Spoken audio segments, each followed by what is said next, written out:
അധ്യായം 11. പിന്നെ ദണ്ടുപോലെയുള്ള ഒരു കോൽ എൻ്റെ കയ്യിൽ കിട്ടി കൽപ്പന ലഭിച്ചത്, നീ എഴുന്നേറ്റ് ദൈവത്തിൻ്റെ ആലയത്തെയും യാഗപീഠത്തെയും അതിൽ നമസ്കരിക്കുന്നവരെയും അളക്കുക. ആലയത്തിനു പുറത്തുള്ള പ്രാകാരം അളക്കാതെ വിട്ടേക്ക, അത് ജാതികൾക്ക് കൊടുത്തിരിക്കുന്നു. അവർ വിശുദ്ധ നഗരത്തെ 42 മാസം ചവിട്ടും. അന്ന് ഞാൻ എൻ്റെ 2 സാക്ഷികൾക്കും വരം നൽകും. അവർ രട്ടുടുത്തുകൊണ്ട് 1260 ദിവസം പ്രവചിക്കും. അവർ ഭൂമിയുടെ കർത്താവിൻ്റെ സന്നിധിയിൽ നിൽക്കുന്ന 2 ഒലിവ് വൃക്ഷവും 2 നിലവിളക്കും ആകുന്നു.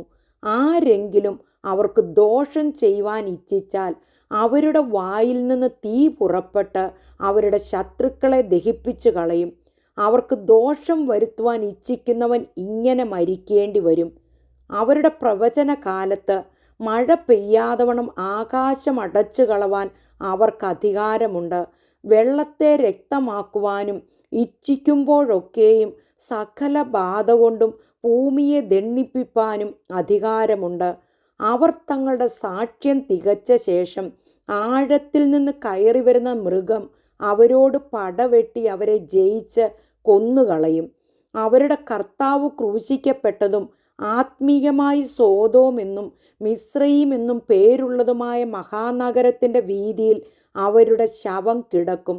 സകല വംശക്കാരും ഗോത്രക്കാരും ഭാഷക്കാരും ജാതിക്കാരും അവരുടെ ശവം 3.5 ദിവസം കാണും.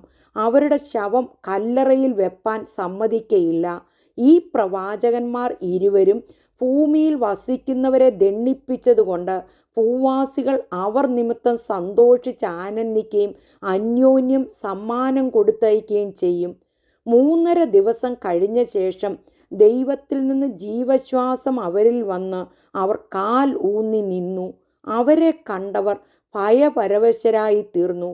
ഇവിടെ കയറി വരുവീൻ എന്ന് സ്വർഗത്തിൽ നിന്ന് ഒരു മഹാശബ്ദം പറയുന്നത് കേട്ടു. അവർ മേഘത്തിൽ സ്വർഗത്തിലേക്ക് കയറി. അവരുടെ ശത്രുക്കൾ അവരെ നോക്കിക്കൊണ്ടിരുന്നു. ആ നാഴികയിൽ വലിയൊരു ഭൂകമ്പമുണ്ടായി. നഗരത്തിൽ 10 ഇടിഞ്ഞു വീണു. ഭൂകമ്പത്തിൽ 7000 പേർ മരിച്ചുപോയി. ശേഷിച്ചവർ ഭയപരവശരായി സ്വർഗത്തിലെ ദൈവത്തിന് മഹത്വം കൊടുത്തു. 2-ാമത്തെ കഷ്ടം കഴിഞ്ഞു. 3-ാമത്തെ കഷ്ടം വേഗം വരുന്നു. 7-ാമത്തെ ദൂതൻ ഊതിയപ്പോൾ ലോകരാജ്യത്വം നമ്മുടെ കർത്താവിനും അവൻ്റെ ക്രിസ്തുവിനും ആയിത്തീർന്നിരിക്കുന്നു.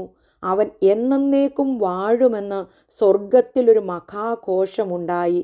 ദൈവസന്നിധിയിൽ സിംഹാസനങ്ങളിൽ ഇരിക്കുന്ന 24 മൂപ്പന്മാരും കവിണ്ണു വീണ് ദൈവത്തെ നമസ്കരിച്ചു പറഞ്ഞത്, സർവശക്തിയുള്ള കർത്താവായ ദൈവമേ, ഇരിക്കുന്നവനും ഇരുന്നവനുമായുള്ളവേ, നീ മഹാശക്തി ധരിച്ചു വാഴുകയാൽ ഞങ്ങൾ നിന്നെ സ്തുതിക്കുന്നു. ജാതികൾ കോപിച്ചു, നിന്റെ കോപവും വന്നു.